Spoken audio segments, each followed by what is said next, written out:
Raíces en la tierra. Yoram Benatar, de 27 años, era un joven israelí de origen sefardí.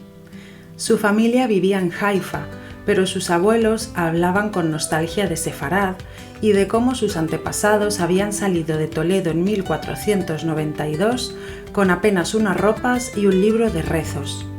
Desde pequeño, Yoram había crecido escuchando canciones en judeo-español y comiendo keftes de prasa cada viernes, aunque nadie en su entorno hablaba ya el idioma de sus ancestros. Con una beca de estudios sobre historia sefardí, Yoram decidió viajar a España por primera vez. Sabía que el antisemitismo había crecido en algunos rincones de Europa y que en redes sociales circulaban mensajes de odio, confusos entre la crítica política y la intolerancia. No venía con miedo, pero sí con cautela. Lo que no esperaba era lo que ocurrió. Desde el primer día en Toledo todo fue diferente a lo que había temido. La señora que le alquiló un pequeño apartamento turístico, al ver su apellido, le dijo: «¿Benatar? Ese apellido es de aquí. Muchos judíos lo llevaban en el siglo XV. Bienvenido a casa, Yoram». Le regaló un libro sobre la historia de los judíos toledanos con una nota escrita a mano. Nadie debería sentirse extranjero en la tierra de sus abuelos. En una visita al Museo Sefardí, entabló conversación con la guía, una joven historiadora local, que le mostró documentos con nombres de familias expulsadas y lo ayudó a rastrear un posible antepasado suyo.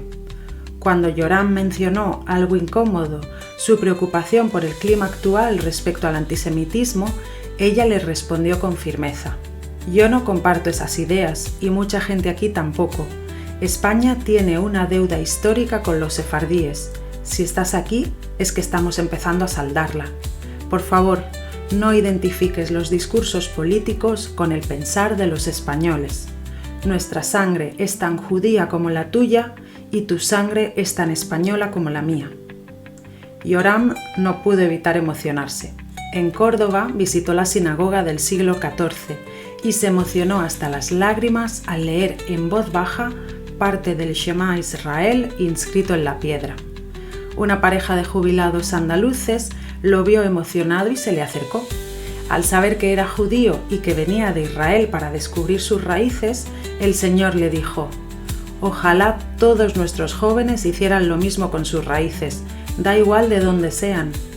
Te honra volver y siempre serás bienvenido a esta tierra, que es tuya y de tus antepasados». Yoram les agradeció y les habló del hebreo y el ladino, de la música sefardí, y hasta les enseñó una canción que su abuela cantaba: «Adío, querida». La señora, con los ojos brillantes, le pidió que se la escribiera en una servilleta. Durante sus meses en España, recorrió pequeñas aljamas reconstruidas, conversó con vecinos curiosos, fue invitado a comer en casas de desconocidos y grabó entrevistas para un documental que decidió llamar Sefarad, regreso al alma. En cada encuentro, la historia no era de odio, sino de emoción y esperanza. Se dio cuenta de que estaba en un país que está lleno de personas que quieren hacer memoria con dignidad y cariño. Antes de volver a Israel, Yoram pasó por el mar en Málaga y allí, mirando el horizonte, pensó: «Nos vimos obligados a marcharnos hace siglos, pero ahora yo me voy con abrazos». Esta tierra no es solo un pasado, es también un presente con futuro.